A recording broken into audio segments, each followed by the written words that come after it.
Saudara-saudaraku yang terkasih, ketika saya mempersiapkan khotbah ini, saya baca berkali-kali dan saya pun sampai merinding dan akhirnya menangis.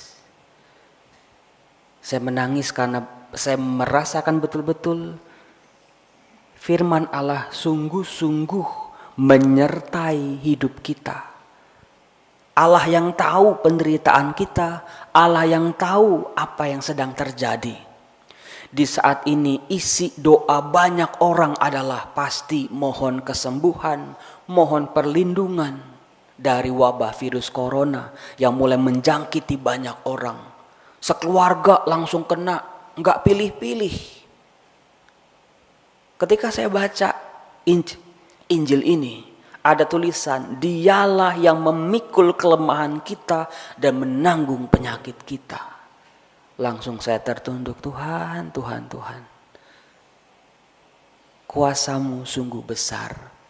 Nah, saudara-saudara, apakah problemnya cuman kita sakit, mohon kesembuhan lalu sembuh? Apakah sesederhana itu iman Kristiani kita? Rupanya bacaan Injil yang kita baca berkata sesuatu yang jauh lebih dalam lagi. Hal itu mari kita bongkar saudara-saudara. Sejak kemarin hari Jumat, itu bacaan Injil itu udah berubah sebetulnya. Kalau sebelum-sebelumnya panjang sekitar 2 minggu khotbah di bukit. Matius bab 5 sampai bab 7. Di situ Injil Matius menampilkan Yesus sebagai seorang guru. Itulah pengenalan pertama-tama orang-orang sekitar Yesus. Oh, dia guru karena dia mengajar, karena dia memilih murid-muridnya. Tetapi refleksi tentang Yesus sebagai seorang guru ternyata berbenturan dengan apa yang mereka alami. Kalau guru-guru yang mereka kenal hanya mengajar kebaikan, mengajar kebenaran, mengajarkan jalan-jalan Allah. Tapi Yesus beda. Mulai kita diajak untuk lebih dalam lagi. Sejak kemarin sampai hari ini dan besok Senin, Selasa, kita akan dibawa ke dalam permenungan Matius bab 8 dan bab 9. Di mana di situ ditampilkan Yesus sebagai seorang tabib. Maka tidak heran ada begitu banyak kisah-kisah tentang penyembuhan. Yesus yang menyembuhkan seperti seorang tabib. Itulah pengenalan kedua yang dialami oleh orang-orang sekitar Yesus pada waktu itu.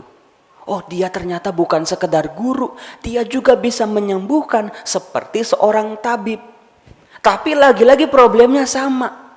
Enggak seperti tabib-tabib yang mereka kenal selama ini.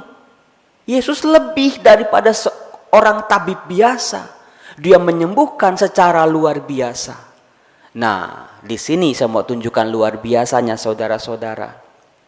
Kalau Anda baca kitab suci, nih saya tunjukin bukti bahwa bagian ini nih favorit saya, sampai kayak begini pokoknya. Kalau kita baca Matius bab 8, kita akan bertemu dengan seorang sakit kusta yang datang kepada Yesus. Injil hari kemarin berkata apa? Tuhan, jika Tuhan mau, Tuhan dapat mentahirkan aku. Dia nggak ngomong tuh dia sakitnya apa. Mungkin dia merasa ini kan lihat tanganku aja udah kelihatan aku tuh sakit kusta. Tapi dia nggak ngomong dia sedang menderita apa, dia sedang sakit apa. Dia nggak ngomong tuh. Dia cuma bilang Tuhan jika engkau mau. Dan Yesus langsung menjawabnya, aku mau. Maka dia menjadi sembuh dan diberi tugas oleh Yesus. Tunjukkanlah dirimu kepada para imam sebagai sebuah kesaksian bagi mereka. Lalu hari ini seorang perwira, dia ngomongnya beda lagi. Dikatakan, Tuhan, hambaku sedang sakit. Mana dia? Tuhan, hambaku terbaring di rumah karena sakit lumpuh dan ia sangat menderita. Beda banget sama yang tadi orang kusta. Dia nggak minta nih, si perwira ini nggak minta Yesus menyembuhkan. Dia cuma memberikan sebuah informasi. Hambaku terbaring di rumah karena sakit dan dia sangat menderita. Tapi jawaban Yesus, respon Yesus nangkep. Aku akan datang. Nah, di balik kesembuhan si hambanya ini, ternyata kita bisa melihat sebuah kualitas, yaitu yang namanya kerendahan hati dari si perwira ini. Perwira itu di jabatan militer nggak main-main loh. Dia itu salah satu petinggi. Tapi dikatakan tadi, aku ini seorang bawahan. Waduh, itu kerendahan hati yang luar biasa, di mana kita tuh harus belajar betul-betul ketika kita berdoa. Kita itu siapa, tidak bisa memaksa kehendak Tuhan. Lalu setelah terjadi peristiwa kesembuhan dari si hamba perwira itu, ada yang namanya ibu mertua Simon Petrus, yang sama sekali nggak ngomong apa-apa, cuman terbaring aja. Tapi di situ Yesus tahu, langsung menjamah perempuan itu dan sembuh. Lagi-lagi ada sebuah elemen baru ditawarkan. Perempuan itu bangkit lalu melayani Yesus. Kemudian lebih heboh lagi, malam-malam semua orang kerasukan setan dan sakit dibawa kepada Yesus dan Yesus menyembuhkan mereka.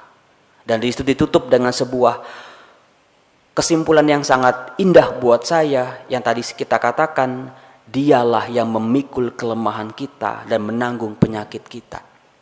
Saudara-saudaraku yang terkasih, dari rangkaian kisah orang-orang sakit yang bertemu dengan Yesus lalu disembuhkan, kita bisa banyak belajar dari mereka. Yang pertama,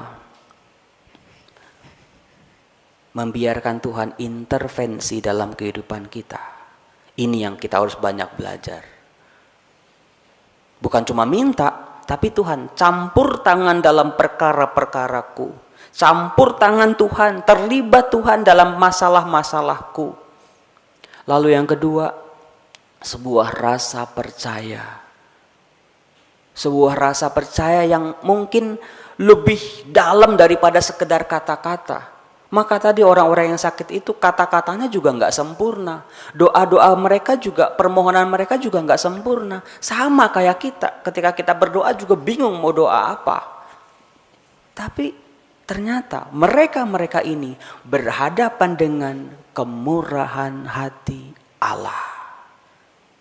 Seringkali kita tuh dalam doa, apa sih modal kita doa? Percaya. Oke, itu setengahnya. Tapi setelah rasa percaya ada sebuah kekuatan lain lagi, yaitu kemurahan hati Allah. Mari saudara-saudaraku yang terkasih, dalam perayaan Ekaristi ini, kita mohon Allah yang murah hati, campur tangan dalam kehidupan kita sekarang ini. Yesus, Yesus, Yesus. Jika Engkau mau, Engkau bisa menyembuhkan aku. Tuhan, inilah masalahku. Inilah sakit penyakitku. Inilah penderitaanku. Kemuliaan kepada Bapa dan Putra dan Roh Kudus, seperti pada permulaan, sekarang, selalu, dan sepanjang segala abad. Amin.